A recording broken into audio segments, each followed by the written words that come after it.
Hi Shemai, Sitahi, Croeso, Chris, Doe, what is cracking, ladies, gents, boys, girls, anybody who is anyone. Today we are talking about Fighting Fantasy's Night of the Necromancer. Now, spoilers, this book is actually really good. That aside, this book was published back in 2010. It is unique to the Shield series with the Wizards reprints. You know, it is what it is. It is 450 references, written by Jonathan Green and illustrated by Martin McKenna. And this book is pretty unique in the fact that you play as a spirit. You are slain in the introduction and you just sort of play as a spirit, trying to reclaim your body, figure out what's happened. Now I think we should talk about the cover, and unfortunately the cover is pretty underwhelming. It is a Shield series book, so what we have is very little actual artwork, and then we have a little Necromancer looking quite cheeky, looking quite mischievous. He's looking out at you, he's looking at the reader. It is what it is. A full art would have been pretty amazing. In all honesty, a full art would be pretty cool. Full art would have saved the Shield series in my opinion. I'm saying that, nothing happened to it, I just don't like the covers. But yeah, that is the cover. There isn't a puffin, there isn't a wizard version, it's just a Wizard Shield version. It is what it is. So let's actually talk about the story. So you pick this bad boy up, you turn it around, you look at the back, and it says, returning to your castle home, Valsenor, after 3 years away crusading against the forces of darkness, it seems as though evil has been laid to rest, but then, out of nowhere, you are cut down in the final stages of your journey. Caught between the living world and the lands of the dead, your ghostly form must battle to uncover the most malignant evil of all that has taken root in the heart of Valsenor. Before the night is out, you must have your revenge, or face a fate even worse than death itself. And that summarizes the story perfectly. In all honesty, you know, you die in the introduction, and then you spend the rest of the story trying to figure out what's happened and if there is a way to come back to life. And, you know, I think we need to touch on the story a little bit. We need to get in there a little bit. So, let's go. So the introduction, you are coming back from your crusade, and you're sort of like going along this like forest pathway kind of thing. You get ambushed, and you have all these three people jump out at you. You sort of come out, you're like, okay, they scare your horse, you get thrown off, and you get up, you start fighting them.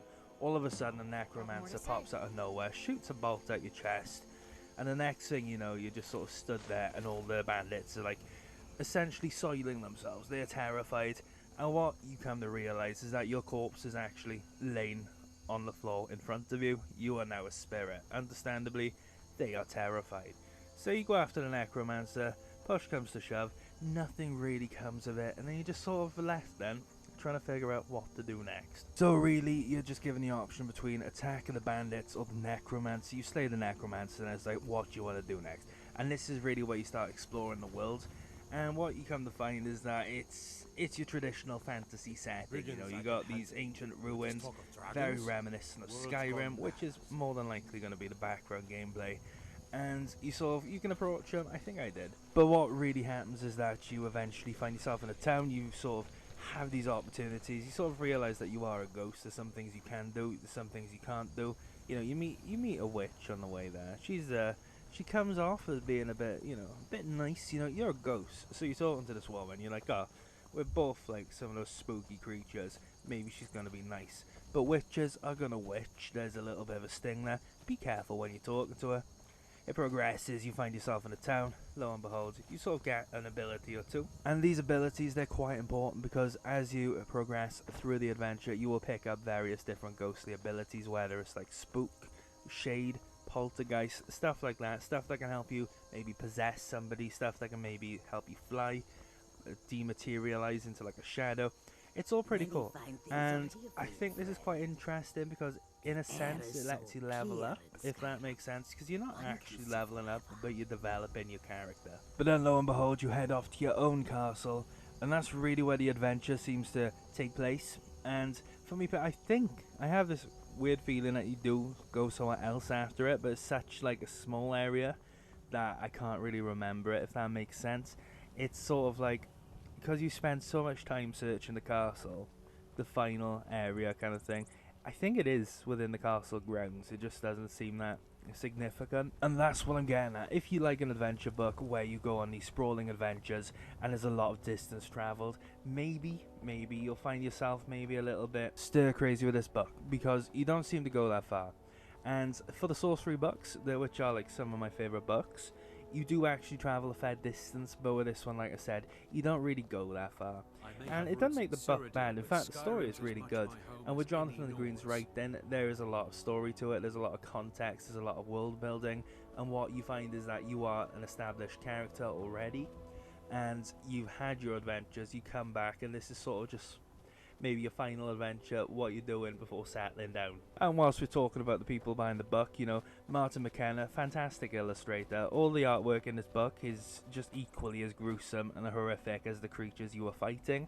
And I mean that in a good way, you know, these undead abominations look undead, they look like abominations. It is superb, it is some honestly really good artwork. But the story, you don't seem to actually go that far, and, you know, it doesn't really bother me. It's one of those things you sort of notice as you're going through, and there's, you know, you got a cute little town, you go through a place called Sleeth, you go through this horrible graveyard as well. The graveyard is probably one of my favourite areas in the whole book, because you have all these ghosts coming up, and they're like, oh, help us, free us from this realm. And what you sort of find out is they unintentionally catfish you, because there's this massive graveyard golem that comes up and starts attacking you. And, you know, it's a bit like, ooh, it's a bit sus, like, bro, if you're getting people killed trying to save you, why not just pipe down? Like, shut up, just go away, let me travel, go away, I don't want to die. And speaking of death, because you're already dead, when you are slain, you go to like this afterworld kind of area, and it's like, oh, do you have this code word? Code words come back in this one. Do you have this code word? And then you go to that reference, so on and so forth. Oftentimes you have to take note of the reference beforehand that you were on when you were slain, and then you can just go back there. I like that.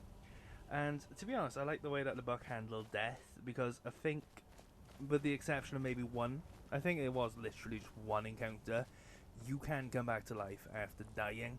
And it's a different approach to these books, because what I find is that well, obviously if you die, you die, but you also get these traps that come off as quite unfair, and it just puts an end to your whole adventure, which is why you should keep a finger on the previous page. You know what I mean? But I rambled on then. I rambled on quite a bit. I really like the graveyard as you approach Sleeth, and the town itself is pretty interesting. You got this tavern. It's not really, as you are a ghost, you're not really interested in the living, so to speak. You're more interested in the dead, and that sounds really boring, but it is what it is. You go to the castle, you talk to the people who recognize you. There's a blacksmith, there's a guardsman, there's your dog. You have a dog, the dog's amazing. Do not kill him, I swear, do not slay that dog. And there you just sort of progress. There is a twist, you sort of figure it out within the first 5 seconds of it being hinted. It's not very well done, I don't think the twist was. Either it's not very well done, or I'm just so accustomed to fantasy I can sort of like just figure it out. It's your average fantasy twist. It's not hating on the author. It just is what it is, you know. It is what it is. So you sort of go on, and then the book just sort of goes up to 11. It sort of goes up to 11. The ending is a bit of a wild ride, to be honest. There's a lot of that. Add this number to your reference to find the true reference. But unlike Creature of Havoc, this is done quite well in the sense that it's literally only 1. And you just have to add 30 to the reference you're on, provided that that reference has like a little asterisk above it. It's pretty easy to remember, it's not that awkward, it's not that difficult, and there's an incentive to do so because you get extra items. And now, talking about the extra items, I may as well elaborate. You have the option of possessing a body to go in, like to do the final bit of the adventure. And because you're possessing that body, it's sort of like a mech suit kind of thing, because the body can be destroyed, but then you just jump out and carry on. Say destroyed, it's knocked out. However, a lot of the instances in which your body will be destroyed, it's not going to get knocked out, it's just going to be eaten. Because you find like a sea monster that just sort of goes away after defeating you, and in all honesty, it'll probably just drag you under and eat you. And this is the thing, you have the option of possessing your friend. And you possess your friend, which seems kind of bittersweet, because you might just get your boy killed and then just move on like nothing happened. Kind of funny, kind of sad. The dreams in which are dying are the best of all. What a mad world. But yeah, it's a really good book. And as I'm approaching that 10-minute mark, I don't want to go much further beyond 10 minutes. I probably will though. The book itself is really good. You have some fantastic characters, you have some fantastic environments, the atmosphere is superb, as is the artwork. And your adventure is actually, there's justifications behind your adventure, and they're quite reasonable. You're not just trying to get money, you're not just trying to slay some big bad guy. You're trying to get your life back, you're trying to get your body back. And all in all, it's just really, really good. I think I gave this a 5 out of 5 on Goodreads. I'm not sure if my review went up because the site seemed to crash whilst I was posting it, and then it is what it is. But yeah, the book is really, really good. I would recommend it to pretty much anyone. It's a longer book of 450 references, but I think the 450 references are just jam-packed with extra stuff you could choose to do, because there are so many doors and so many places that I didn't visit on my playthrough. And at the end of the day, it is one of those books that I recommend basically to anyone. You know, even if you like the big adventures, you're not going to go that far with this one. But it is a fantastic adventure nevertheless. I would 100% recommend it, and it is a solid 5 out of 5. So yeah, hopefully you're going to join us next week. Now next week I'm either going to jump into the Scholastic, the new books published for Scholastic, or I'm going to rank the Wizard's Shield series. I'm quite undecided because it's going to be fun either way, so I'm going to leave you at that. So without further ado, take care, thanks for watching, hope you have a lovely day, week, month, year, life, whatever. Hopefully you just experience loveliness. So take care guys, ta-ra.